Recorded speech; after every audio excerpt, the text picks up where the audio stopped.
नमस्कार मित्रों, वेलकम। केम छो बधा? गया लेक्चर में तमे अभ्यास करो स्वाध्याय 1.6 नो। हवे आजे आपणे आगळना जे उदाहरणों छे 1.6 पछी प्रक्रियाना उदाहरणों अने एना पछीनुं प्रक्रिया स्वाध्याय हवे आपणे जोवानुं छे। बाकी छे आटલું आ चेप्टरनी अंदर। प्रक्रियाना उदाहरणों छे एनी अंदर अमुक प्रश्नों एवा छे जे जी मेन अने जी एडवांस लेवलना छे, जे तमने कई रीतना एनी अंदर प्रश्न पूछाई शके ए लेवलना प्रश्नों छे। बराबर छे। अने अमुक प्रश्न एकदम सरल पण छे। बराबर। तो ध्यान आपजो। आपणे जोईए प्रक्रियाना उदाहरणों। एमां 28मुं उदाहरण छे। 28નું जे उदाहरण छे एनी अंदर कीधुं चकासो के केट्रेक्ट शब्द लखवा माटे जरूरी मूळाक्षरो अने ट्रेक्ट शब्द लखवा माटे जरूरी मूळाक्षरोनो गण समान छे। आ चकासवानुं छे। तो आपणे जो अहींया जे पहेलो जे गण छे केट्रेक्ट एना माटे आपणे ए धारीए, बीजा माटे बी धारीए, पछी समान छे एटले बे गण समान क्यारे थाय? बे गण समान क्यारे थाय? जो ए सबसेट ऑफ बी अने बी सबसेट ऑफ ए, तो ए अने बी बंने गण समान थशे। समान गणनी व्याख्या छे। बीजी व्याख्या ए छे जो गण ए अने बी में एना ए ज घटको होय तो पण ए अने बी समान गण कहेवाय। पण अमुक प्रश्न जे साबितीना जे दाखला छे के जेनी अंदर तमने मात्र गण आपेला होय, घटको आपेला न होय, तो तेने ए सबसेट ऑफ बी अने बी सबसेट ऑफ ए, तो ए बराबर बी थाय। आ व्याख्यानी मददथी साबित करी शकाय। आपणे जे व्याख्या मैं तमने कीधी के जो ए सबसेट ऑफ बी अने बी सबसेट ऑफ ए, तो ए बराबर बी। आनु उल्टू पण सत्य छे। जो ए बराबर बी तो ए सबसेट ऑफ बी अने बी सबसेट ऑफ ए, एटले आ जो साबित थई जाय एना तमाम घटक बी में होय अने बीना तमाम घटक ए में होय तो ए बराबर बी थशे। एटले बे गण समान गण थशे। चलो अहींया आपणे आना माटे आपणे ए धारी लईए। धारो के ए, चालो केट्रेक्ट शब्द एना मूळाक्षरो लखीए तो जो सी, पछी A T, C A T, ए आवी गयो एटले फरीथी नहीं आवे, पछी आर, पछी ए आवी गयो, सी आवी गयो अने टी आवी गयो। ए सी टी आवी गेला छे। चालो आ ए लीधो। हवे आपणे बी लईए। चालो बी, आ जे बीजो शब्द है तेना मूळाक्षरो एना माटे बी लईए। चलो एमां आवशे T, R, A, C. T आवी गेलो छे, फरीवार नहीं लेवाय। चालो आ बंनेनुं तमे निरीक्षण करो तो जो एना तमाम सभ्य बी मां छे अने बीना तमाम सभ्य ए मां छे, अथवा एम कही शकाय ए अने बी मां एना ए ज घटको छे। पर याद रखो अमुक गाणितिक अमुक जे साबितीओ छे एना माटे आ परिणाम खूब ज महत्वनुं छे। बराबर। ए सबसेट ऑफ बी अने बी सबसेट ऑफ ए, तो ए बराबर बी। तो अहींया तमे आना निरीक्षण करो एटले तमने ख्याल आवशे। कही शकाय माटे ए सबसेट ऑफ बी अने बी सबसेट ऑफ ए माटे ए बराबर बी थशे। बराबर छे। तो आ बंने गण समान है। चलो तो आ थे उदाहरण 28। आगळ वधीए। उदाहरण 29। उदाहरण 29 नी अंदर तमने आ गण आपेलो छे जेना घटको छे -1, 0, 1। तेना उपगणोनी यादी लखवानी छे। तो उपगणोनी यादी माटे सौथी पहेला उपगणोनी संख्या। तो उपगणोनी संख्यानुं सूत्र शुं आवशे? उपगणोनी संख्या एटले के 2 ની n घात। आमां केटला घटको छे? 3 घटक। तो 2 ની 3 घात, 2 ની 3 घात एटले उपगणोनी संख्या केटली थाय? 8 थाय। खास याद राखजो 3 घटक छे। तो बीजुं के दरेक गणनो एक उपगण खाली गण होय छे। खाली गण ए दरेक गणनो उपगण होय छे। तो आना ज्यारे तमे उपगणो लखो એટલે प्रथम एनो उपगण एक खाली गण आवशे। बराबर। तो आपणे आना उपगणो लखीए। बराबर। ध्यान आपजो। -1, 0, 1 ना उपगणो। ચાલો એના ઉપગણમાં એક ઉપગણ તો ખાલી ગણ આવશે, કારણ કે ખાલી ગણ એ દરેક ગણનો ઉપગણ છે. પછી એક એક ઘટક હોય તેવા ઉપગણો કે જેમાં એક એક ઘટક હોય. ચાલો એક ઘટક હોય તેવો ઉપગણ તો -1, પછી બીજો ઉપગણ 0 હોય તેવો, ત્રીજો ઉપગણ 1 હોય તેવો. ચાલો પછી બબ્બે ઘટક હોય તેવા ઉપગણો તો બબ્બે ઘટકમાં લઈશું આપણે -1 0, 0 1, 1 -1. બરાબર. આ બબ્બે ઘટક હોય તેવા 3 ઉપગણો. પછી પોતે પોતાનો ઉપગણ હોય છે એટલે કે 3 ઘટક હોય તેવો ઉપગણ, પોતે પોતાનો ઉપગણ હોય છે એટલે છેલ્લો ઉપગણ આવશે અહીંયા -1 0 1. બરાબર. ઉપગણોનો જ્યારે તમે અભ્યાસ કરો તો ત્યારે ઉચિત ઉપગણ ને અનુચિત ઉપગણ આવો અભ્યાસ કરેલો. બરાબર. તો આના ઉચિત ઉપગણો કયા થાય, અનુચિત ઉપગણ કયા થાય? તો જો ખાલી ગણ અને તે પોતે એના અનુચિત ઉપગણો છે, જ્યારે બાકીના છે કેવા છે, ઉચિત ઉપગણો છે. કુલ 8 ઉપગણ છે એમાંથી 2 ઉપગણ ખાલી ગણ અને પોતે તે અનુચિત ઉપગણો છે, જ્યારે બાકીના જે 6 ઉપગણ છે તે તેના ઉચિત ઉપગણ છે. બરાબર છે. તો આ થયું ઉદાહરણ 28. ચાલો આગળ વધીએ. ઉદાહરણ 30. સાબિત કરો કે a યોગ b બરાબર a છેદ b હોય તો a બરાબર b. અહીંયા તમે જુઓ તો આ જે વિધાન છે જો અને તોની વચ્ચે સાબિત કરવાનું હોય ત્યારે આ વિધાન છે ને પક્ષ કહેવામાં આવે છે. તમે જે 10મા ધોરણમાં સાબિતી પ્રમેય શીખી ગયા સાબિત કરવાના, એમાં પક્ષ અને સાધ્ય આવે. એમાં જો અને તોની વચ્ચેનું વિધાન છે તે પક્ષ છે. બરાબર. અને આ તમારે સાબિત કરવાનું છે, એ સાધ્ય. એટલે આપણી પાસે જે પક્ષનું વિધાન છે આટલું થશે. બરાબર. a યોગ b બરાબર a છેદ b એનો ઉપયોગ આપણે કરવાનો અને એના મદદથી a બરાબર b આવું સાબિત કરવાનું. તો હમણાં જ આપણે જોયું કે જો એ બે ગણ સમાન ક્યારે હોય કે જ્યારે a સબસેટ ઓફ b અને b સબસેટ ઓફ a હોય. બરાબર. બે ગણ સમાન ક્યારે થાય? તો જો ધ્યાન આપજો, આપણે a બરાબર b સાબિત કરવા માટે a બરાબર b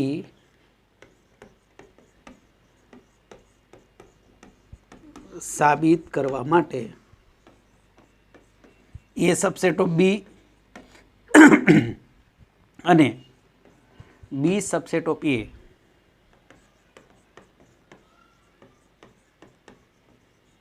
સાબિત કરવું પડે. બરાબર છે. એટલે એનો અર્થ એ કે આ તમે સાબિત કરી નાખો બંને પરિણામ એટલે a બરાબર b સાબિત થઈ જાય. બરાબર. ઉપગણની વ્યાખ્યા છે તે.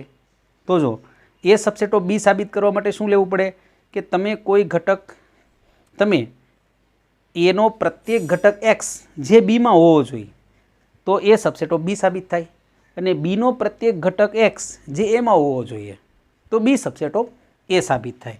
તો આપણે ધારો કે પ્રત્યેક x બિલોંગ્સ ટુ a, કે એનો પ્રત્યેક ઘટક x જે એમાં છે, x એવો છે જે એમાં છે, એટલે કે યાદ રાખજો અહીંયા x એનો પ્રત્યેક ઘટક માટે લેવાનું છે, પ્રત્યેક x બિલોંગ્સ ટુ a. બરાબર. ધારો કે પહેલું પરિણામ આપણે સાબિત કરીએ. ધારો કે પ્રત્યેક x belongs to a implies, હવે જો કે એક્સનો એનો પ્રત્યેક ઘટક x, એનો પ્રત્યેક ઘટક x એ a યોગ બીમાં હોય. જો અહીંયા a યોગ બીનો આનો ઉપયોગ કરવાનો છે. બરાબર. જોઈએ આપણે, જો એનો પ્રત્યેક ઘટક x a યોગ બીમાં હોય એ કઈ રીતે હશે એ જોઈએ આપણે. જો માની લો કે આ કોઈ ગણ એ છે, એની અંદર તમને 3 ઘટક આપ્યા છે 0 1 2. બરાબર. હવે જો આની અંદર જે જેટલા ઘટકો છે એ બધા યોગમાં હોય કે નહીં? આનો જે પ્રત્યેક ઘટક x છે, બરાબર, આ યાદ રાખજો, x એ પ્રત્યેક એટલે કે 0, x 0 હોઈ શકે, 1 હોઈ શકે, 2 હોઈ શકે. તેનો અર્થ એ કે જો પ્રત્યેક x બિલોંગ્સ ટુ a હોય તો યોગમાં તો આવી જ જવાના છે. બીનો હવે માને આપણે બી ખબર નથી, બીમાં કયા ઘટકો છે ખબર નથી, પરંતુ આપણે ખબર છે કે એનો પ્રત્યેક ઘટક એ યોગ બીમાં હોય. યોગ એટલે શું આવે? આપણે આ બી છે એ જાણતા નથી, કયો બીમાં કયા ઘટકો છે ખબર નથી, પણ તમે એ યોગ બી કરો એટલે એના ઘટકો તો આવે જ. એનો અર્થ શું કે જો એનો અર્થ એ થાય કે પ્રત્યેક આ પ્રત્યેક માટે એક સંકેત છે ફોર ઓલ એક્સ, યાદ રાખજો આ પ્રત્યેક માટે એક સંકેત આવે છે અને કોઈ એક એક્સ એના માટે આવશે, ધેર એક્ઝિસ્ટ કોઈ એક એક્સ, આ એના સંકેતો છે, તમારે વારે વાર ઉપયોગ આવશે બરાબર. તો પ્રત્યેક x belongs to A implies x belongs to A યોગ બી. અહીંયા તમે આના પરથી કહી શકો છો કે એનો પ્રત્યેક ઘટક એક્સ એ યોગમાં હોય જ. જો યોગની અંદર આની અંદર આ ઘટક આવી જાય 0 1 2 પછી હવે બીના બાકીના ઘટકો લખી નાખવાના, બીના જે ઘટકો હોય એ લખવાના. બી આપને ખબર નથી કયો ગણ છે બરાબર, પણ એના ઘટકો તો હોય જ. ચાલો તો જોઈએ આપણે. ધારો કે પ્રત્યેક x belongs to A implies x belongs to A યોગ બી. હવે જો પક્ષમાં તમને શું કીધું છે કે એ યોગ બી બરાબર એ છેદ બી. આની જગ્યાએ તમે એ છેદ બી લખી શકો કે એ અને બીનો જે યોગ છે તે જ એનો છેદ છે, એટલે લખી શકાય કે એક્સ બિલોંગ્સ ટુ એ છેદ બી. અહીં લખાય કારણ પક્ષ ઇમ્પ્લાઇઝ. હવે ધ્યાન આપજો, હવે જે છેદગણની વ્યાખ્યા છે કે છેદમાં હોય બરાબર છે, છેદગણની વ્યાખ્યા તમે જાણો છો. છેદગણની વ્યાખ્યા એ છેદ બી બરાબર એક્સ, જ્યાં એક્સ બિલોંગ્સ ટુ એ અને એક્સ બિલોંગ્સ ટુ બી. આ એક વસ્તુ તમને ખબર હોવી જોઈએ. વ્યાખ્યા એટલે શું? એક્સ એવા ઘટકો છે એમાં હોય અને બીમાં હોય, એટલે કે બંનેમાં હોય. એનો અર્થ એ કે આ જે એક્સ ઘટકો છે બરાબર, આ જે એક્સ ઘટક છેદમાં છે એટલે એનો અર્થ શું કે એક્સ પ્રત્યેક એક્સ એમાં છે અને એ જ એક્સ પાછો બીમાં પણ છે. તો અહીંયા કહી શકાય implies x belongs to A અને એક્સ બિલોંગ્સ ટુ બી. તો આના પરથી સાબિત શું થયું કે પ્રત્યેક એક્સ બિલોંગ્સ ટુ એ કે એનો પ્રત્યેક ઘટક એક્સ એ બીનો પણ ઘટક છે, એટલે કે એ સબસેટ ઓફ બી સાબિત થયું. એનો પ્રત્યેક ઘટક એક્સ, એક્સ બિલોંગ્સ ટુ બી આવ્યું જોવો અહીંયા, એમાં એનો પ્રત્યેક ઘટક એક્સ એ બીમાં આવી ગયો, એટલે એનો અર્થ શું થાય કે એ સબસેટ ઓફ બી થાય. તો માટે તમે એમ કહી શકો કે માટે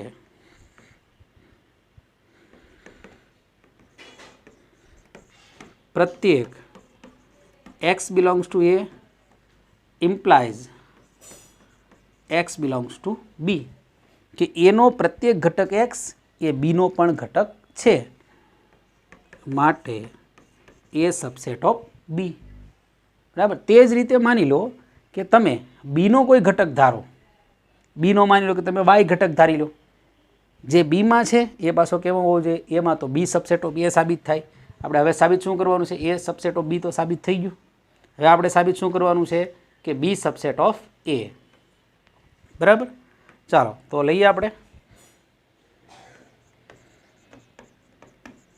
ધારો કે પ્રત્યેક y belongs to B implies, જો વાય બીમાં હોય તો એ અને બીના યોગમાં તો હોય જ. આગળ હમણાં આપણે પરિણામ જોયું કે માનો કે બીનો પ્રત્યેક ઘટક વાય છે તો તમે એનો યોગ કરો એટલે વાય બિલોંગ્સ ટુ એ યોગ બી. હવે પક્ષમાં શું કીધું છે? એ યોગ બી બરાબર તો એ છેદ બી છે, તો એ કહી શકાય કે વાય બિલોંગ્સ ટુ એ છેદ બી કારણ પક્ષ ઇમ્પ્લાઇઝ. આના પરથી એમ કહી શકાય કે છેદમાં છે એટલે શું આવે? આગળ હમણે જે આપણે વ્યાખ્યા કીધી તે વાય એ છેદ બીમાં હોય, એનો અર્થ એ કે વાય બિલોંગ્સ ટુ એ અને વાય બિલોંગ્સ ટુ બી. તો સાબિત શું થયું કે બીનો પ્રત્યેક ઘટક વાય એ એનો પણ ઘટક છે. બીનો પ્રત્યેક ઘટક વાય એનો ઘટક છે, તો એનો અર્થ એ કે બી સબસેટ ઓફ એ.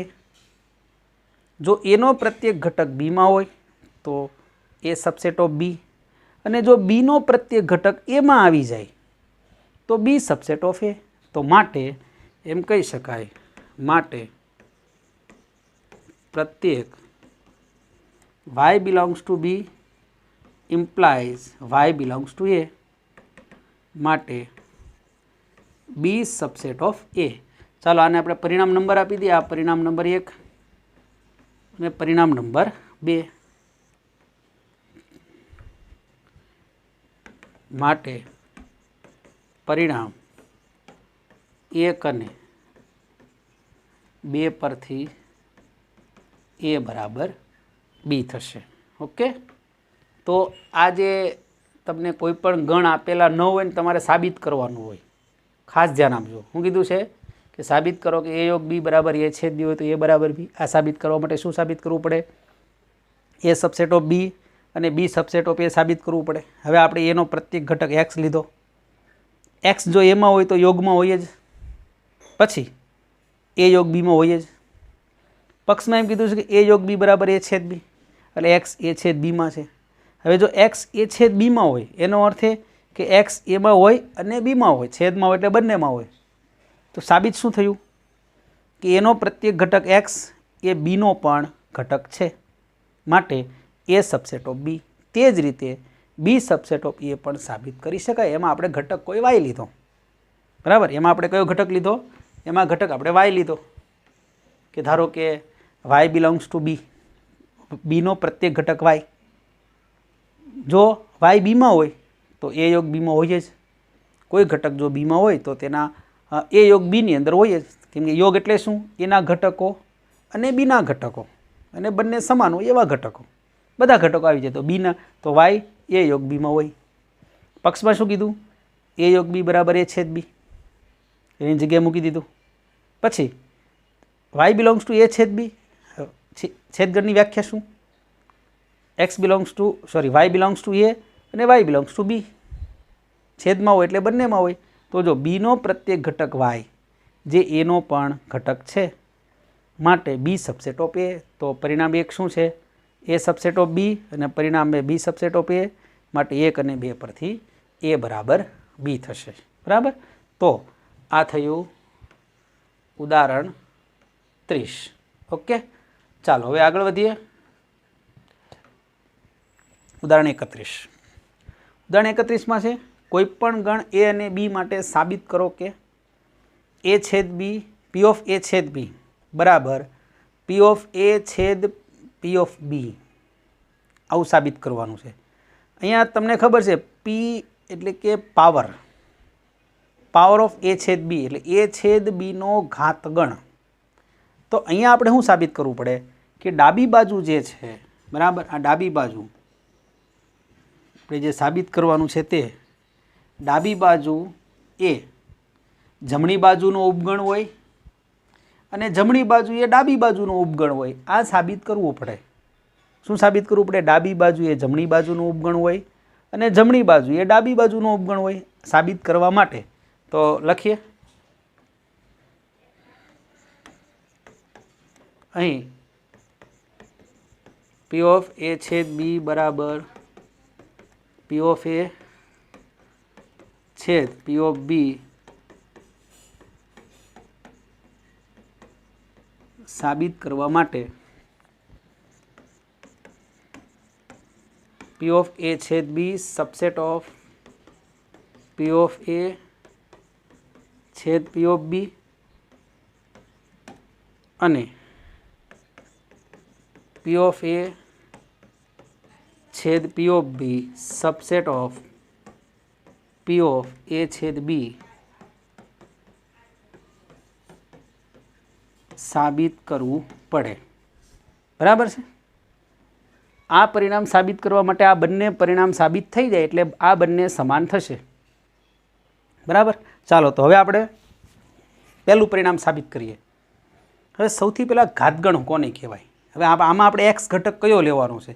પહેલામાં આપણે એ બરાબર બી સાબિત કર્યું તો એક્સ બિલોંગ્સ ટુ એ લીધો, પણ ઘાતગણ છે તેમાં આપણે એક્સ લેવાનો છે. તો ધ્યાન આપજો. બરાબર. હવે જુઓ, માની લો કે ઘાતગણ, ઘાતગણ કોને કહેવાય? ઘાતગણની વ્યાખ્યા શું? તો ઘાતગણ એટલે કે પી ઓફ એ, આની વ્યાખ્યા શું થાય? તો કે એના ઉપગણોનો ગણ, એના ઉપગણોનો ગણ તેને ગણ એનો ઘાતગણ કહે છે. આની અંદર કયા ઘટકો હોય? એના ઉપગણો, એના ઉપગણો નો ગણ. હવે ધ્યાન આપજો, આ એના જે ઉપગણો છે ને એ આના માટે સભ્યો થશે, ઘટકો થાય.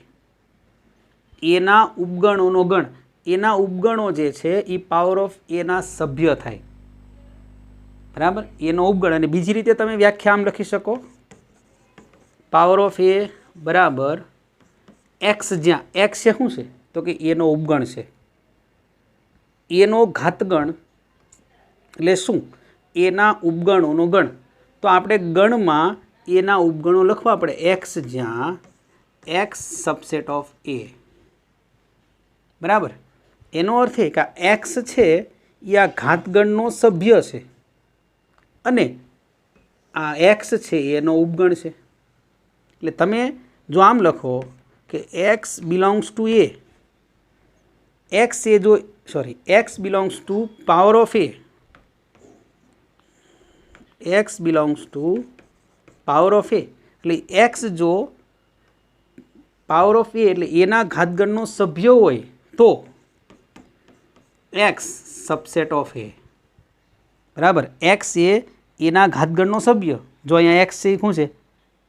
પાવર ઓફ એનો સભ્ય છે અને એનો ઉપગણ થાય. બીજું કે એનો ઉપગણ એ ઘાતગણનો સભ્ય અને ઘાતગણનો સભ્ય એ એનો ઉપગણ. આ જેને સમજ પડી ગઈ ને એને આ જે ઉદાહરણ 31 છે એકદમ સરળતાથી સમજાઈ જાય. એનો ઘાતગણ, બરાબર. એના ઘાતગણ શું તો કે એના ઉપગણોનો ગણ એટલે એનો ઘાતગણ કહેવાય. તો એના જે ઉપગણો છે એ ઘાતગણના સભ્યો છે. એનો અર્થ એ કે તમે એક્સ કોઈ ઘાતગણનો સભ્ય લેશો તો એ એનો ઉપગણ થશે. એક્સ કોઈ એના ઘાતગણનો સભ્ય હોય તો એક્સ એ એનો ઉપગણ થશે. અને જો ઉપગણ હોય તો ઘાતગણનો સભ્ય થાય. બંને બાજુ સાચું છે, યાદ રાખજો. બંને તરફ, આ એક બાજુ નહીં, આ રીતે લખો તો પણ ચાલે કે એક્સ સબસેટ ઓફ એ, તો x belongs to power of A, જો એક્સ એનો ઉપગણ છે તો તેના ઘાતગણનો સભ્ય છે. આ બંનેનો આપણે ઉપયોગ કરવાનો છે. એ તોની જગ્યાએ ઇમ્પ્લાઇઝ લખી શકાય, બરાબર. ઇમ્પ્લાઇઝનો સંકેત હું એ મૂકી શકું. તો જો એક્સ ઘાતગણનો સભ્ય હોય તો એનો ઉપગણ હોય, એક્સ જો એનો ઉપગણ હોય તો ઘાતગણનો સભ્ય હોય. આ જેને સમજાઈ ગયું, ઉદાહરણ 31 એકદમ સરળતાથી સમજાઈ જાય, બરાબર. ચાલો જોઈએ આપણે ઉદાહરણ 31, આગળ વધીએ. શું કીધું છે? સાબિત શું કરવાનું? પી ઓફ એ છેદ B subset of P of A છેદ પી ઓફ બી. આપણે જો અહીંયા એ છેદ બી જે છે ને, બરાબર, એ છેદ બી એનો આપણે સભ્ય લઈશું. જો ઘાતગણ, ઘાતગણનો સભ્ય આપણે એક્સ લઈએ, આ ઘાતગણ જે છે એનો સભ્ય આપણે એક્સ લઈશું. ઘાતગણમાં એક્સ સભ્ય હોય તો એ છેદ બીનો શું થાય? ઉપગણ થાય, બરાબર. તો જો ધારો કે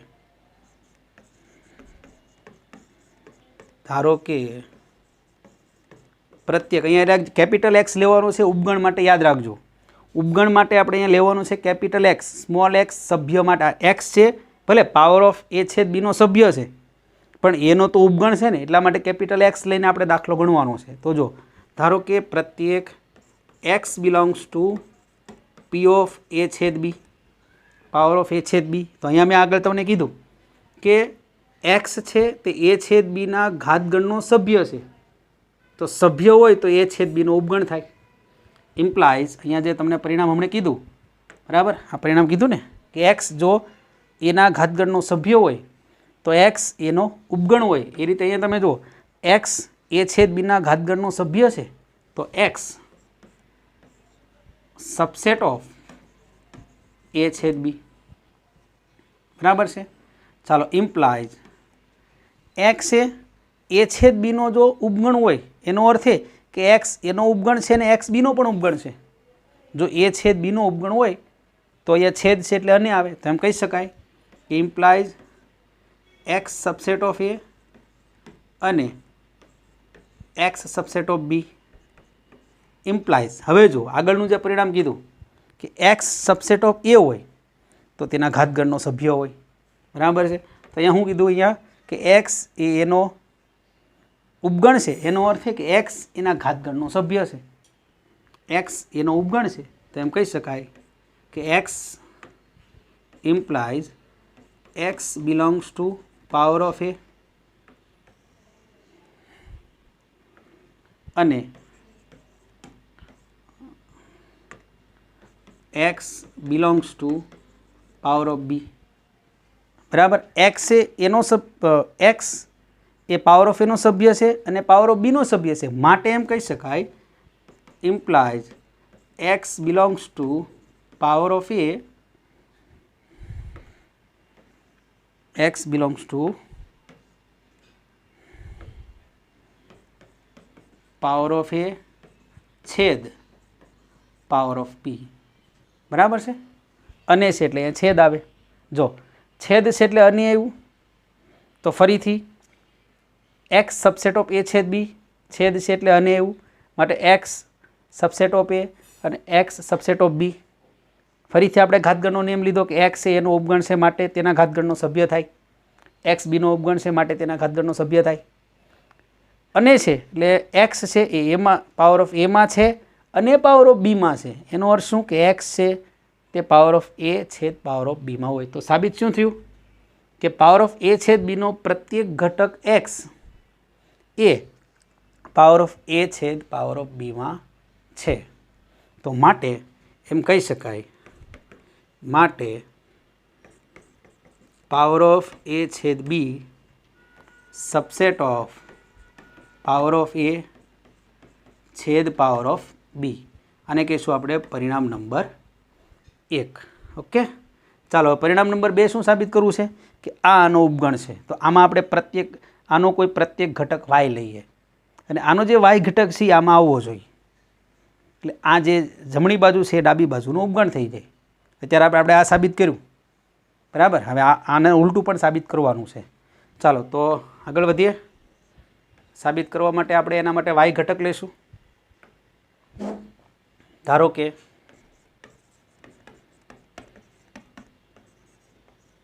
પ્રત્યેક y belongs to power of A છેદ power of B implies y belongs to power of A છેદ પાવર ઓફ બી. ચાલો હવે આપણે ખબર છે કે છેદમાં છે.